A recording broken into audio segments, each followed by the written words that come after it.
Entonces vamos a ver a Aristóteles. Pongan como título Aristóteles. Entonces, Aristóteles fue el alumno de Platón, fue su alumno más destacado. Bueno, y ya él por sí solo se destacó más tarde por sus escritos. Aristóteles no conoció a Sócrates, a él sí no lo conoció. Él nada más oyó hablar de él, como no tenía muchos años, digo décadas que había fallecido, pues sí, los testimonios sobre él eran recientes. Entonces, también recibió una cierta educación, digamos, del pensamiento de Sócrates, un poco, pero a través de testimonios de la gente, porque no lo conoció. Vivió del 384 antes del Cristo, bueno, de hecho es incorrecto escribir así, del 384 al 322 antes de Cristo, así, al último se pone. Ahí está. Entonces, copien.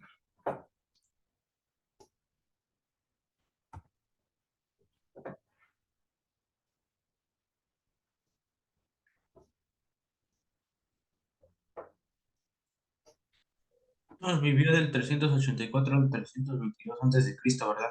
Exacto.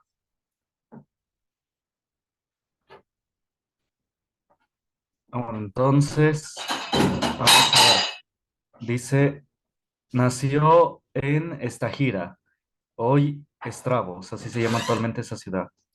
Fue hijo de Nicómano, médico de Aminta II. Este es, pues, el segundo descendiente, digamos. Su padre entonces fue Nicómano, rey de Macedonia, originario de Mesenia y de Paestis. Bueno, y dice, durante su infancia vivió probablemente en Pela, residencia de la corte de Macedonia. Dice, perdió a sus padres, siendo aún muy niño, y quedó a cargo de su tutor Próseno de Atarnea, quien a los 17 años lo envió a Atenas para completar su educación. Entonces Aristóteles quedó huérfano, muy niño, y ya su tutor fue este señor Próseno de Atarnea, y a los 17 años lo envió a Atenas para que se educara, ¿no? Para estudiar. Porque evidentemente en Atenas, pues sí, ahí se concentraban la mayoría de los filósofos, entre ellos Platón. Y es lo que dice acá, ingresó en la academia de Platón, permaneciendo en ella 20 años, hasta la muerte de su maestro, hasta la muerte de Platón. Bueno, copien esto, copien lo de azul. Igual cuando suba las grabaciones, las ideas principales que subrayé con la pluma evanesciente, las copian, ¿eh? Nada más que ya no me dio tiempo de decirles que copiara. Bueno, esto sí lo copian, copienlo.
Me avisan cuando terminen de copiar.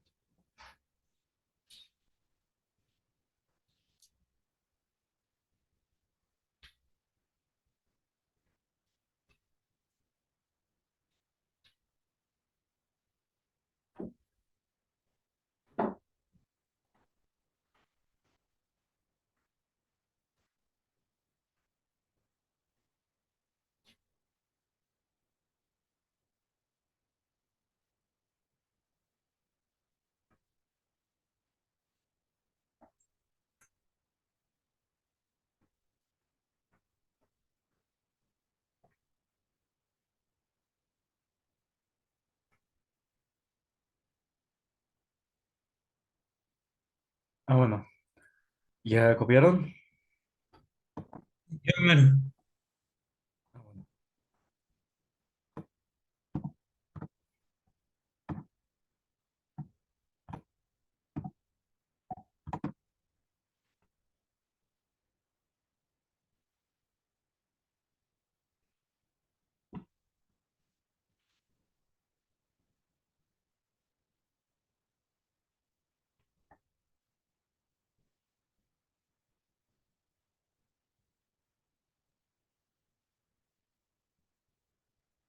Ya.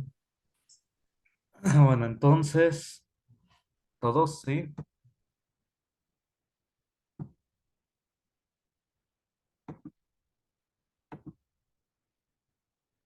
Bueno, entonces vamos a ver.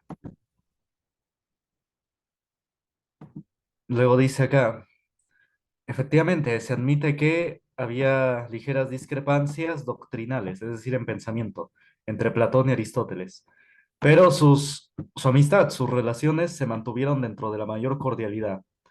Es lo que les decía, ¿ves? Aristóteles tenía una frase que decía, soy amigo de Platón, pero soy más amigo de la verdad. Lo decía cuando tenían desacuerdos, ¿no? Desacuerdos en argumentos, ¿no? Entonces, pero sí, no eran ligeras, a pesar de que en ocasiones no pensaban igual, pues seguían siendo amigos, ¿no?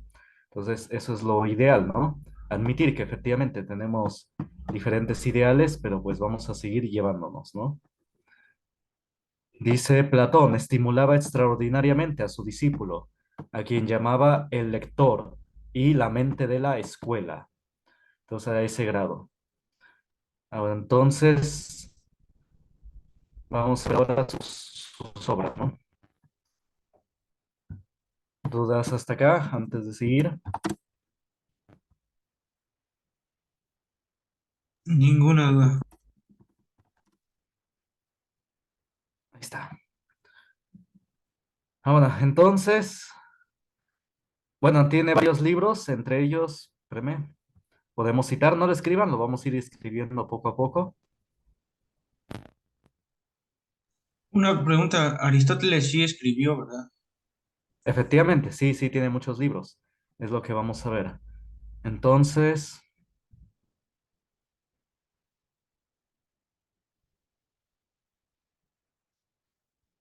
vamos a ver. Bueno, si no, yo se los digo. Entre las obras de Aristóteles está Ética Nicómano, también La Política, así también un libro que se llama La Política, a diferencia de Platón, que era nada más política, y el de Aristóteles se llamaba La Política, su libro. Este, y muchos otros. Aquí está, también metafísica, física, etcétera. También escribió sobre metafísica, muchos. Escribió demasiados libros. Analítica, meteorológica, etcétera. También libros sobre los cielos, también sobre astronomía. También libros sobre biología escribió. Ahí está, sobre los animales también escribió. Entonces, el filósofo se dedicaba a varios temas, trataba varios tópicos o temas.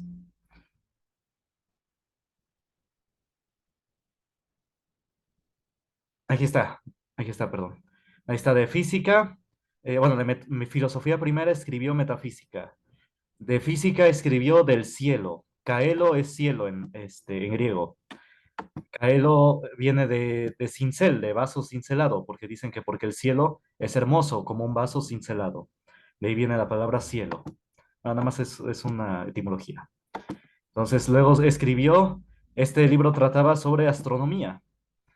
Después, el libro sobre meteorología. Después, sobre libros sobre biología, de ánima, es decir, ánima no es del animal, sino del alma, ¿sí? Luego, historias de los animales también, aparte.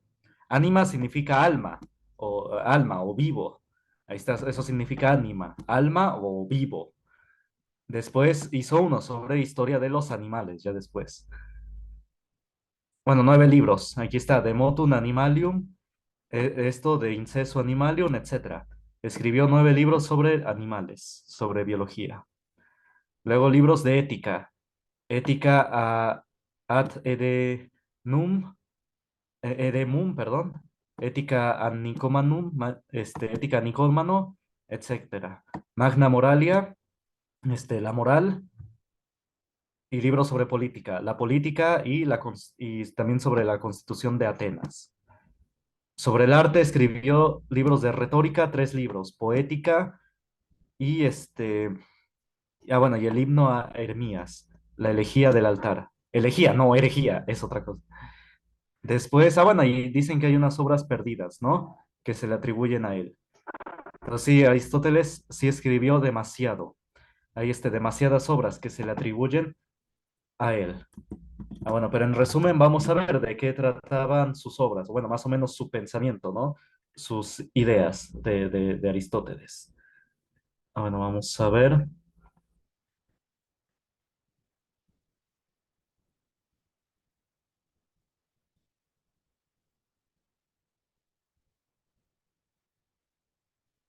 Bueno, por si tenían dudas, elegía era una composición poética, ¿sí? Elegía con L, no herejía, es otra cosa es. Elegía, como habían leído hace rato, era un poema, un tipo de poema, ¿sí? Con L, elegía, ¿sí? Bueno, entonces vamos a seguir. Ahora, en resumen, ¿cuál era como sus ideas de Aristóteles plasmadas en sus obras? Bueno, entonces aquí vemos la idea sobre el orden y la jerarquía en el sistema, ¿no? Dice, Aristóteles concibe el universo constituido por una pluralidad de seres reales. Esta palabra de pluralidad no es el mismo significado de ahora, ¿sí? Sobre las culturas. Tiene otro significado. Aquí lo dice inmediatamente.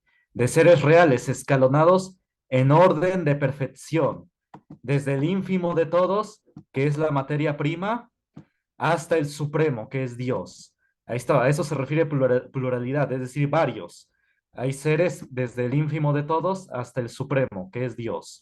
Ahí está, concibe un orden divino. Ahí está, entonces todos los filósofos principales sí tenían, digamos, su fe.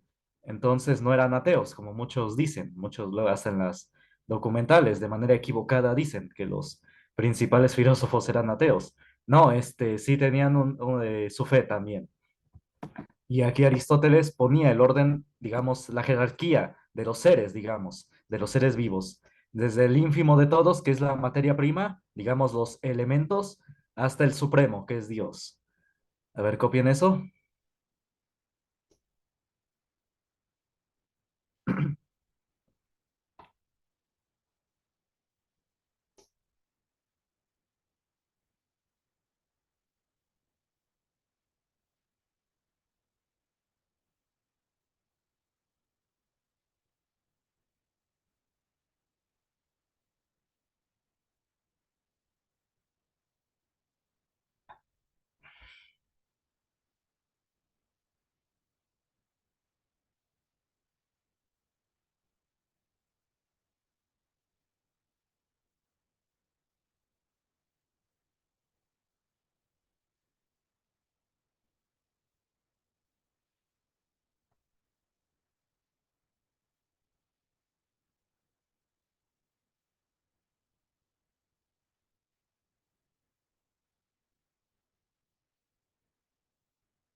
Ya, Bueno, entonces, para que no copien esto, nada más van a copiar el último punto, que es como el resumen.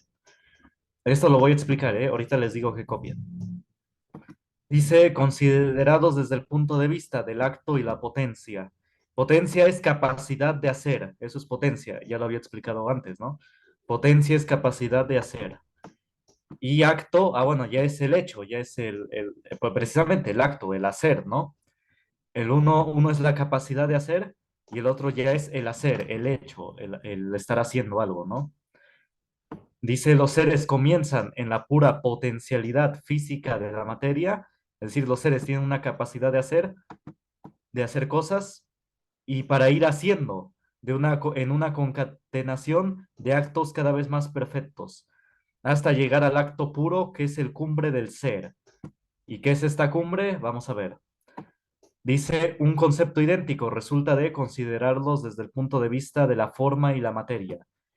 En el principio tenemos una materia sin ninguna forma, una materia prima, digamos los elementos, y a través de una serie de seres cuyas formas son cada vez más perfectas, llegamos a una forma sin materia, Dios. Es decir, para Aristóteles, cada acto debe estar encaminado a la perfección, y la perfección es Dios. Digo, no, no es que las personas se vuelvan Dios, sino que se acerquen a Dios. Es lo que dice acá. Bueno, más abajito. Dice acá, bajo el aspecto del movimiento del universo, se compone de una serie de motores y de móviles, concatenados entre sí, hasta llegar a un primer motor inmóvil. Este primer motor es el que genera todos los movimientos, que no es movido ni por otro ni se mueve a sí mismo, y que es causa de todos los movimientos. Es decir, también habla de que es Dios. Este primer motor, bueno, a su analogía de él, que causaba todos los movimientos, dice Aristóteles. Entonces, igual, todos los movimientos deben estar encaminados hacia la perfección, hacia ese primer motor inmóvil. Y es lo que dice acá, desde el punto de vista de la finalidad, todo ser tiende a su propia perfección, que constituye su fin particular. ¿Y qué es este fin particular? Aquí lo dice. Las potencias y los actos, es decir, lo que hacemos y la capacidad de hacer, y todo el universo, a Dios como causa final atractiva. Ahí está, es lo que dice Aristóteles. Todo debe estar encaminado hacia Dios. Causa suprema del movimiento, es decir, que es el que hace todo, genera todo, ¿no? Entonces sí, también Aristóteles tiene una cierta religiosidad y la tiene en su filosofía. Es como dice José Vasconcelos, la sabiduría viene de Dios. Entonces sí, también Aristóteles lo plasmó en su obra. Ahora entonces, póngale, bueno, este es el pensamiento de Aristóteles. A ver, copien nada más este párrafo. Es decir, en resumen, que dice Aristóteles, que debemos y estar nuestros actos y potencialidades y nuestros actos y capacidades deben estar encaminados hacia la perfección, a nuestra propia perfección, a nuestro fin último, hasta nuestro fin particular, llegando a la cumbre. ¿Y cuál es esa cumbre? Dios. Ahí está, como que los actos y capacidades deben estar encaminados hacia Dios, que es la causa suprema del movimiento, de todo acto y de toda capacidad. ¿Sí se entiende? Sí, Ah, bueno, ¿copien?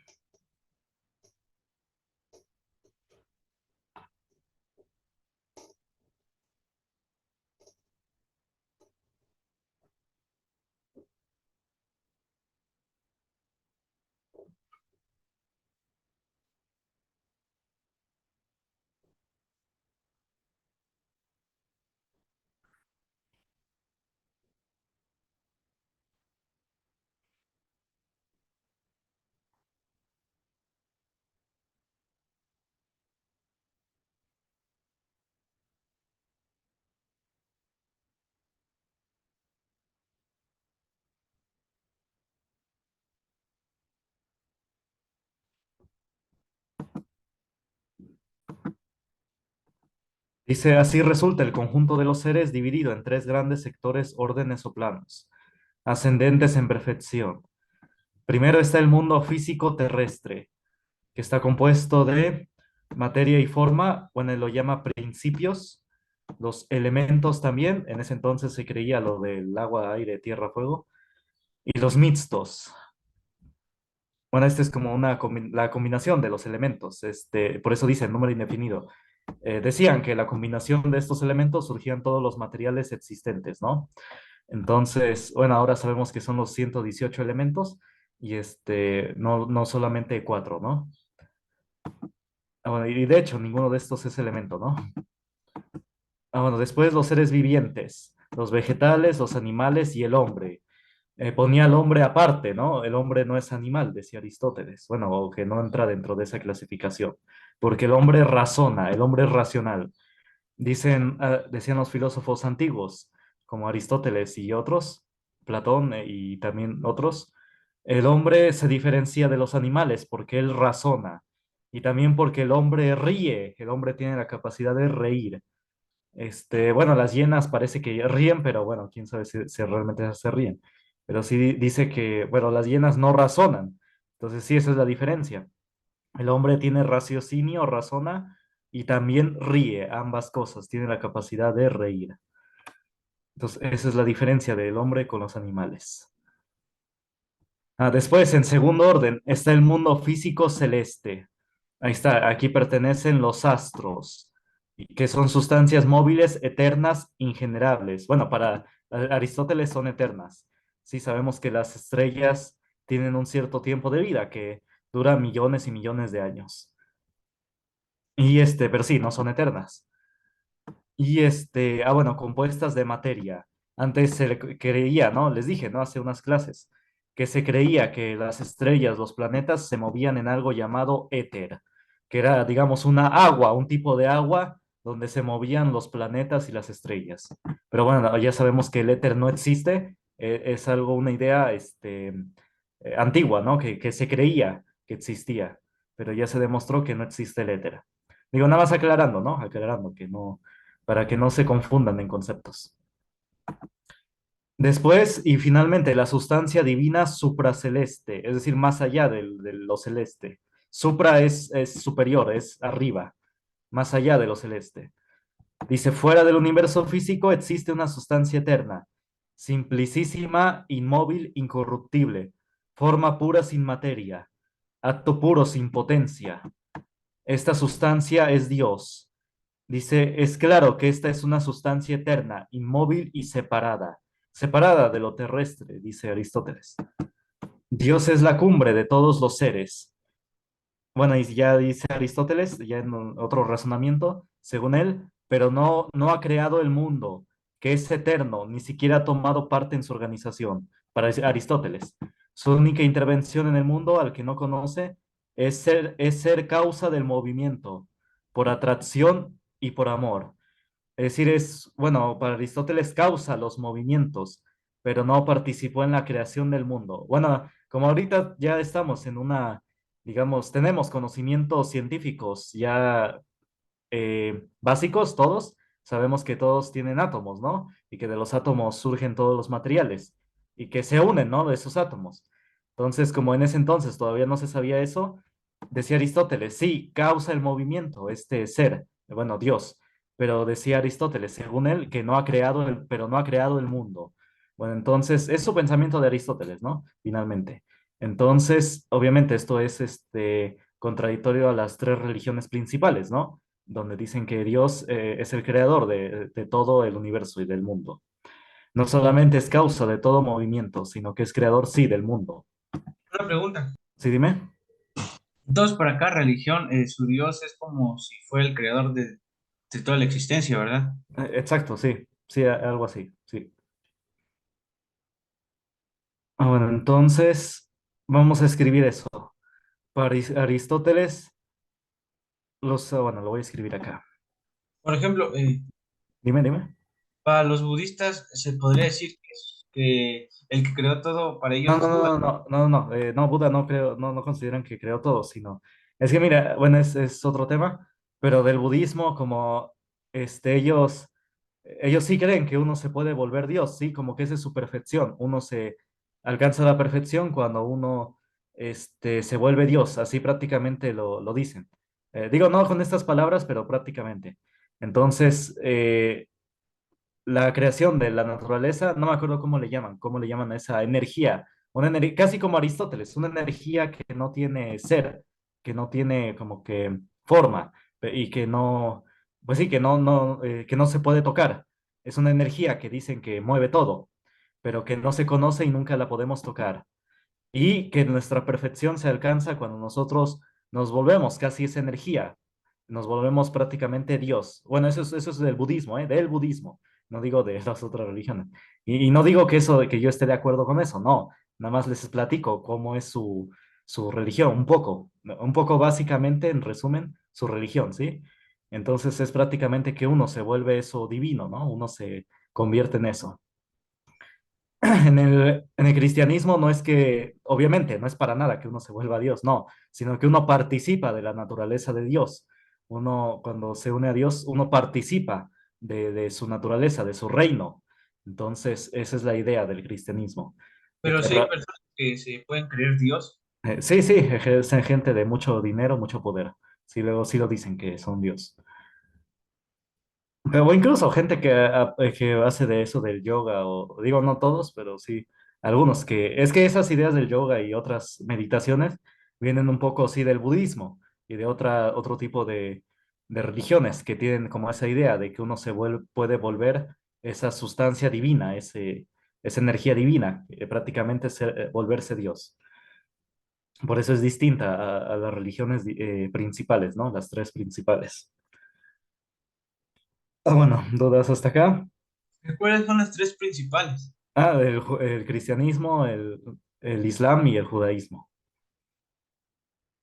Digo, no digo que uno debe elegir entre esas tres, nada más digo que como son la mayoría, sí, como que tienen eso en común, ¿no? Que uno, que sí, que Dios es el creador de todo y que uno cuando acepta a Dios, bueno, en el caso del cristianismo, acepta a Cristo, uno participa del reino de Dios, de su naturaleza divina, ¿no? Esa es como que la idea que tienen las tres. ¿Y el catolicismo entra? Sí, sí, sí, el catolicismo es cristianismo también. Sí, porque cree en Cristo, sí, sí. En el catolicismo, digo, como soy católico, puedo decir esto. Cuando uno participa en la Eucaristía, uno dice que uno participa de esa naturaleza divina de Dios. Uno se vuelve parte de esa naturaleza. Como que esa naturaleza entra en nosotros. Bueno, esa naturaleza divina de Dios, esa sustancia divina de Dios. Ah, bueno, ¿dudas hasta acá?